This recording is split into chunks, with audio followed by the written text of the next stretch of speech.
अस्सलामु अलैकुम रहमतुल्लाहि व बरकातुहू। नहमदुहु नशल्ली अला रसूलिल करीम अम्मा बअद।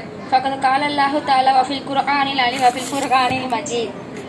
அல்லாஹ்வின் அன்பும் பேரருளும் அவனின் வற்றா கருணையும் கண்மணி நாயம் ஸல்லல்லாஹு அலைஹி வஸல்லம் அவர்கள் மீதும் அவர்களின் குடும்பத்தார்கள் மீதும் அவர்கள் வழிவந்த சத்திய சஹாபாக்கள் மீதும் தாபின்கள் தாபின்கள் அவுலியாக்கள் மீதும் நாதாக்கள் சுஹதாக்கள் மற்றும் இந்த சங்கை மிக சிறப்பான அவையில் குழுமிருக்கும் நம் அனைவரும் மீதும் என்றும் நின்று நிலவட்டுமாக. ஆமீன்.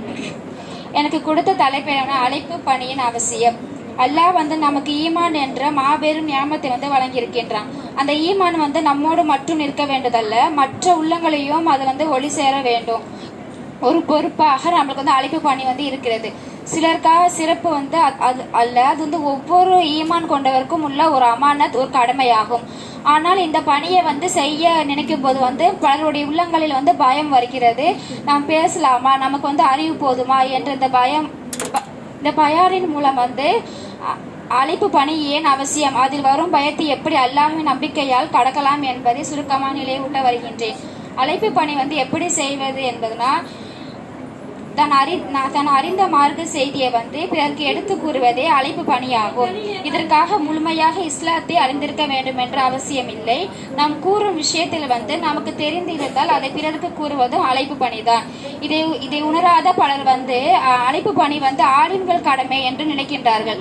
இது தவறாகும். நமது நண்பர்கள் நண்பிகளை சந்திக்கும் போது, அவர்கள் நமது வீட்டிற்கு விருந்துக்கு அழைக்கும் போதுமே உரையாடல் மூலமாக தக்குவாவை முன்னெடுத்து செல்லலாம்.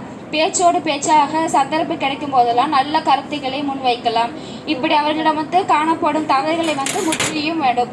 இதற்கு யூசுப் அலைஹிஸ்ஸலாம் அவர்கள் வாழ்வில் நடந்த ஒரு நிகழ்ச்சியை கூறலாம். நபி யூசுப் அலைஹிஸ்ஸலாம் அவர்கள் சிறையில் நீண்ட காலமாக இருந்தார்கள். அவர்களோட இன்னும் 2 நபர்கள் சிறையில் இருந்தாங்க.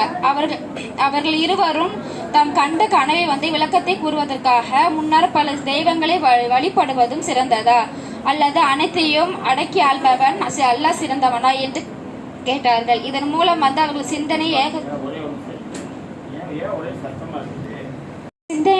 ஏகத்துவத்தை சிறப்பை பதிவு செய்தார்கள். இதை தொடர்ந்து அல்லாஹ்வை விட்டு நீங்கள் வழங்குபவர்களை அனைத்தும் போலியானவை, அல்லாஹ் ஒருவனையே நீங்கள் வழங்குங்கள், அதுதான் சரியான மார்க்கம் என்று கருத்தை முன் வைத்தார்கள்.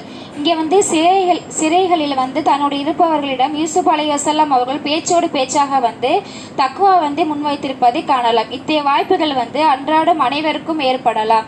தருணம் பார்த்திருந்து காத்த நேரத்தில் கருத்துக்களை முன்வைப்பதில் நம்ம முன்னோடு செய்ய வேண்டும். தெரிந்ததை நம்ம மாத்திரம் சொல்ல வேண்டும். நமக்கு தெரியாத செயல்களை நம்ம சொல்லக்கூடாது. நம்ம சொல்லும் செய்தி தெளிவான ஆதாரத்துடன் அடிப்படையில் சொல்ல வேண்டும். அழைப்பாளர் நல்லொழுக்கம் உள்ளவராகவும் இருக்க வேண்டும். உண்மை உரைத்தல், நம்பிக்கை, மற்றவர்களுக்கு உபகாரம் செய்தல், இறையச்சம், பொறுமை, அன்பாக பழகுதல், மென்மை, வழக்கு உறுதியை நிறைவேற்றல் போன்ற நற்குணம் உள்ளமாக இருக்க வேண்டும். கெட்ட பழக்கத்திலிருந்து முற்றாக தன்னை பாதுகாத்து கொள்ள வேண்டும்.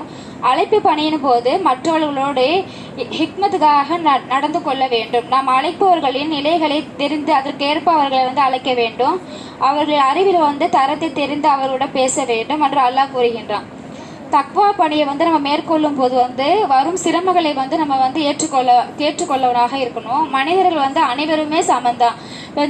வெள்ளையார்கள், கருப்பானவர்கள், பணக்காரர்கள், ஏழையானவர்கள், படித்தவர்கள், படிக்காதவர்கள் என்ற வித்தியாசமின்றி நம்ம அனைவருக்குமே மார்க்கத்தை எடுத்து உரைக்க வேண்டியதாக இருக்கணும் என்று அல்லாஹ் கூறுகின்றான்.